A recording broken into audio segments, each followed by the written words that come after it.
Um abraço para você também. Bom, ô Ney, a semana passada você mandou algumas fotografias, no mínimo curiosas aí, dessa viagem que você foi fazer lá para Bahia, né? Você deve ter ido até para o interior lá. Queria que você falasse um pouco mais sobre isso, enquanto a gente exibe algumas imagens também, ô Ney. Olha, eu fui bastante bem para o interior da Bahia, na fronteira entre a Bahia e Minas. Fui atender dois clientes lá, desenvolver dois projetos de igrejas naquela região, uma na cidade de Almenara e outra na cidade de Eunápolis. Eu visitei estas duas cidades, tendo como ponto de chegada a cidade de Porto Seguro. Desci de avião em Porto Seguro e fui para o interior, não é, na divisa entre Bahia e Minas. Uma região belíssima, uma cadeia de montanhas lindas. Nossa, a paisagem é encantadora, de fato. E o que eu encontrei lá, Beto, é uma relíquia que em todas as minhas andanças por este país eu não encontrei. É provável que exista outros exemplares destes escondidos pelo interior do Brasil. Mas esta relíquia que eu encontrei lá em Almenara, na Catedral de Almenara, é algo que precisa ser partilhado com os nossos amigos. Trata-se de um relógio autômato, de uma época em que não havia energia elétrica. Um relógio que funciona, baseado num sistema de pesos e contrapesos, que tem uma autonomia, Beto, de 20 dias.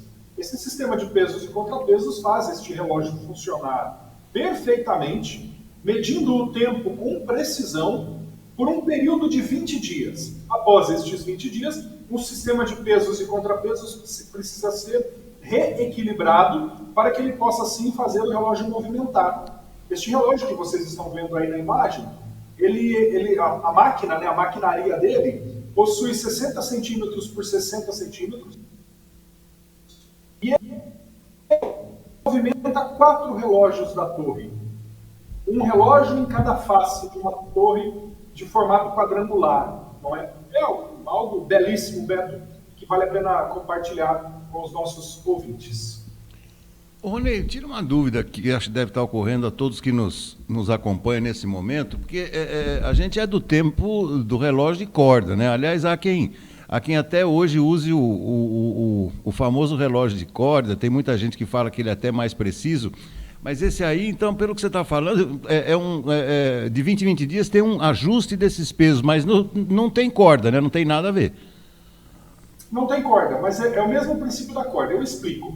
Existe um cabo de aço conectado por uma roldana. Ele passa por essa roldana e numa extremidade desse cabo de aço tem um peso, por exemplo, de 20 quilos. E na outra extremidade do cabo de aço tem um peso, imaginemos, de 19 quilos. Um peso de menor peso. Este peso, o peso maior, ele tende a puxar o peso menor para baixo. Tipo num efeito de gangorra. E estes dois pesos conectados por meio de uma roldana.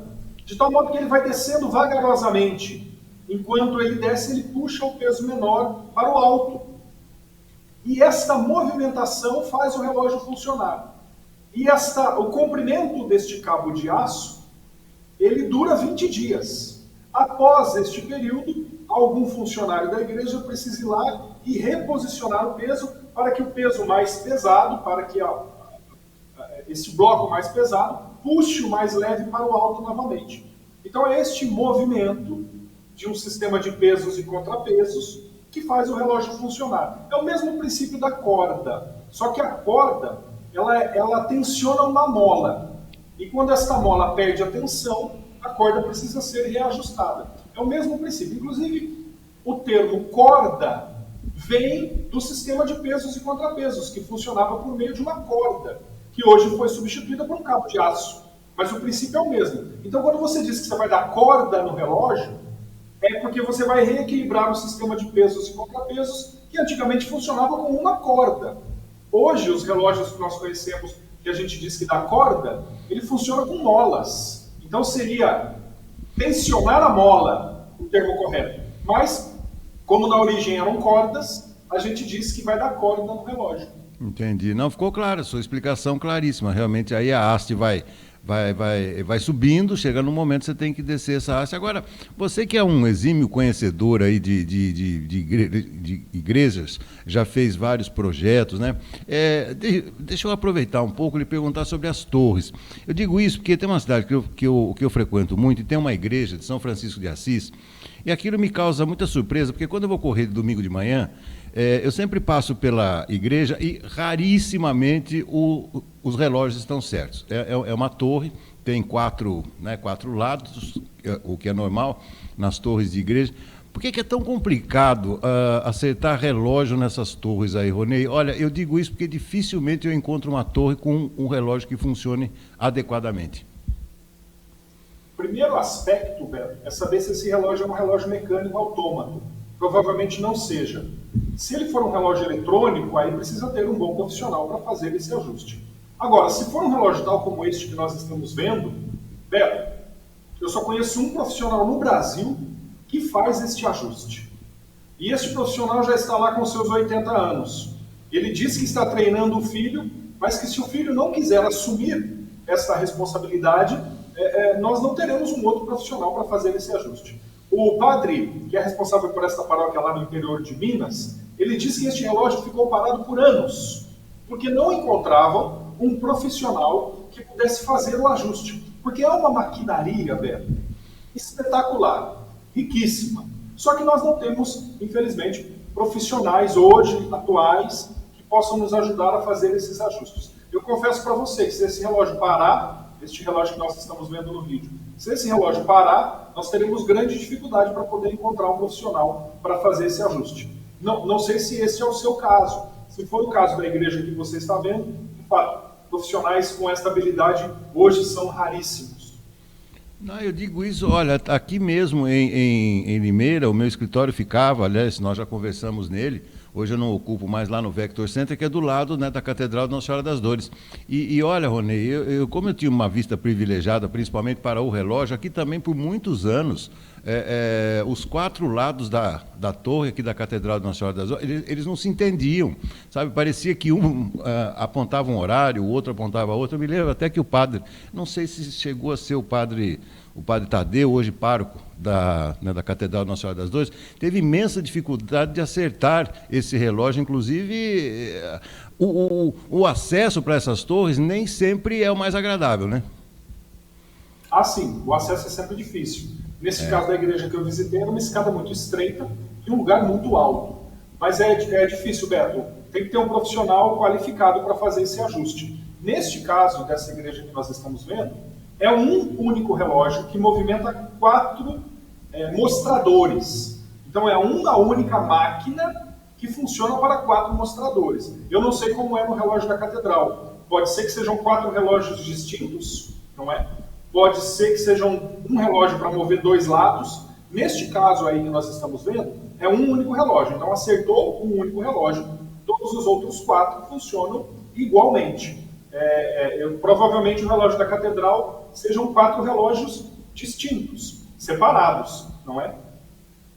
Você está falando disso, você está me fazendo lembrar, sabe o que, Rony? Uma vez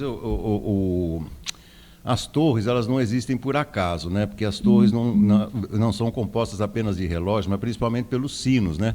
Os sinos eram utilizados no passado para chamar os fiéis ou para dar alguma informação importante. E isso é tão antigo que me lembra o começo do islamismo. Se não me engano, exatamente pela cultura cristã, usar o alto das torres para fazer esse chamamento, os adeptos de Maomé, ou seja, os adeptos do Alcorão, eles inventaram outro jeito de chamar a quem pertença nessa religião, não usando sinos. Me parece que eles fazem assim um chamamento sonoro também, semelhante aos cristãos, mas de uma outra maneira, né, Ronei? Sim. E primeiro precisa lembrar, Beto, que o sino não é uma invenção dos cristãos. O sino é uma invenção dos chineses. O cristianismo encontrou esse sino. Os chineses, eles celebravam vitórias, celebravam momentos especiais, vitórias nas guerras, por exemplo, badalando os sinos.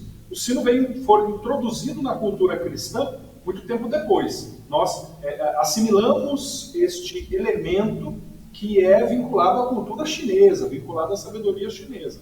Mas tem outro aspecto da torre, Beto, que é importante dizer. Os cristãos assumiram a ideia de torre assimilando o princípio do farol. O farol era instalado nas costas dos continentes, nos litorais, para orientar os navegantes, numa época em que não haviam nem bússolas, nem sextantes, muito menos GPS. Então, os marinheiros, eles se orientavam pelos faróis. Quando encontravam um farol, eles apontavam a nau dos seus navios para aquela direção e saberiam que iam aportar em porto seguro. As torres das igrejas cumprem este papel.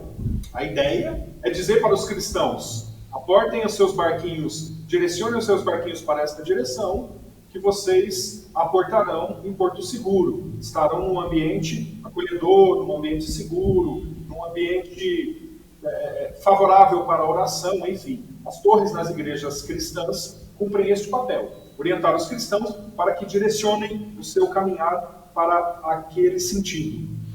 Então quer dizer que os faróis eles são anteriores às torres. Interessantíssimo isso, Ronei. Interessantíssimo. Sem sombra de dúvida, Beto. Sem sombra de dúvida. Se você olhar para as igrejas românicas, para as igrejas bizantinas, para as igrejas do primeiro milênio, para as igrejas do início do cristianismo, não havia torres. As torres surgem depois, inspiradas nesta ideia dos faróis. Perfeito, perfeito. Aqui, aliás, por falar em sinos, aqui em Limeira me lembra a igreja de Santa Terezinha também, né? Até hoje tem um conjunto de sinos bem interessante, né, Ronei? Ah, sim, é uma torre belíssima, feita em aço, inspirada no desenho da fachada da igreja. O arquiteto que desenhou, que eu conheci, agora me foge o nome, mas eu o conheci, ele foi muito feliz ao desenhar aquela torre, que hoje é o símbolo principal ali da igreja Santa Terezinha, aqui em Limeira.